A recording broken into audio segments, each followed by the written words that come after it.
Bonjour tout le monde. Aujourd'hui, je vais vous présenter un cours à propos de la programmation linéaire. À quoi ça sert cette programmation linéaire? La programmation linéaire sert à modéliser les problèmes réels en des problèmes mathématiques.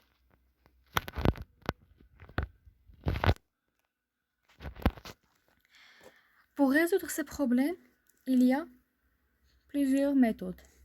La méthode graphique,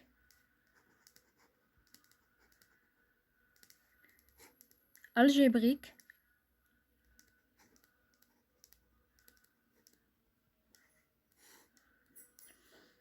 simplex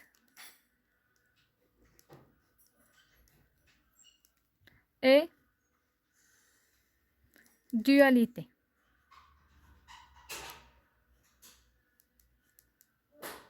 On va commencer par la méthode graphique. La méthode graphique. Dans la méthode graphique, on a le problème, par exemple, de maximisation.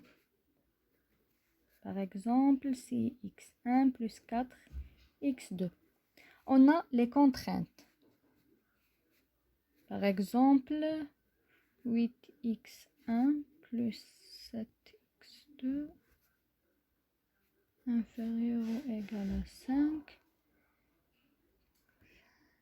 6x1 plus 9x2 supérieur ou égal à 6 avec les xi sont supérieurs ou égal à 0. C'est un exemple aléatoire. Alors comment on va faire pour le résoudre graphiquement? Tout d'abord, cette partie-là s'appelle la fonction objectif. On a le problème de maximisation. Cela, on peut le savoir à partir des données qui sont données par la société ou bien par l'exercice. Les contraintes, ce sont ce qui doit être réalisé afin d'optimiser ce problème. Alors, pour résoudre graphiquement ce problème-là, on va éliminer ces inégalités par des égalités et on aura 8x1 plus 7x2 égale à 5 et 6x1 plus 9x2 égale à 6. On va essayer d'obtenir x2 en fonction de x1 dans les deux problèmes et on va tracer le graphe. Tracez-le et on revient après que je le fais. Alors, après avoir obtenu x2 en fonction de x1 dans les deux équations, je les ai tracées. Voilà la première droite. Voilà de la première équation et la deuxième droite de la deuxième équation. Vous allez vous poser la question, cette droite de quoi? C'est la droite de la fonction objectif. J'ai donné 6x1 plus, on a 6x1 plus 4x2. Alors 6x1 plus 4x2, j'ai donné égal à une constante, j'ai donné 2. Puis j'ai fait des translations de la droite jusqu'à obtenir les points d'intersection avec les deux droites. Alors dans la première inéquation, nous avons inférieur ou égal. Donc, c'est cette partie-là. Inférieur ou égal à cette équation. Et dans la deuxième partie, on a supérieur ou égal. Alors, la partie d'intersection qui permet d'optimiser le problème, c'est cette partie qui est colorée en vert. Pour cela, j'ai tracé la droite de la fonction objective et on fait des translations jusqu'à qu'on a une intersection avec l'un des points des sommets. Alors, ce point-là et ce point-là. Ici, on a un problème de maximisation. On a un problème de maximisation. Donc, c'est le point qui est le plus maximal. C'est celui-là.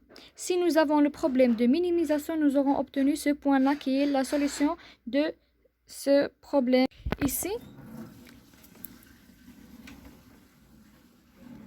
Ici nous avons 6x1 plus 4x2 et ces chiffres-là. Vous allez vous poser la question, mathématiquement, c'est quoi ça? Alors, celle-ci, c'est une matrice A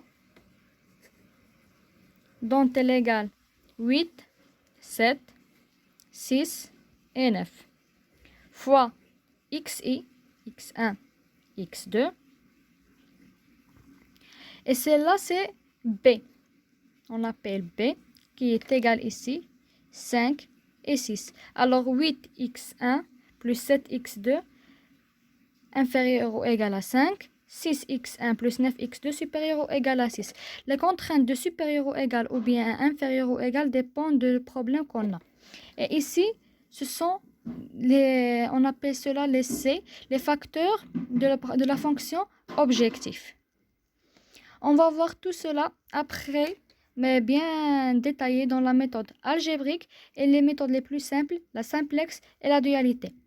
Laissez-moi vos questions si vous les avez et n'oubliez pas de vous abonner et de partager avec vos collègues. Merci bien.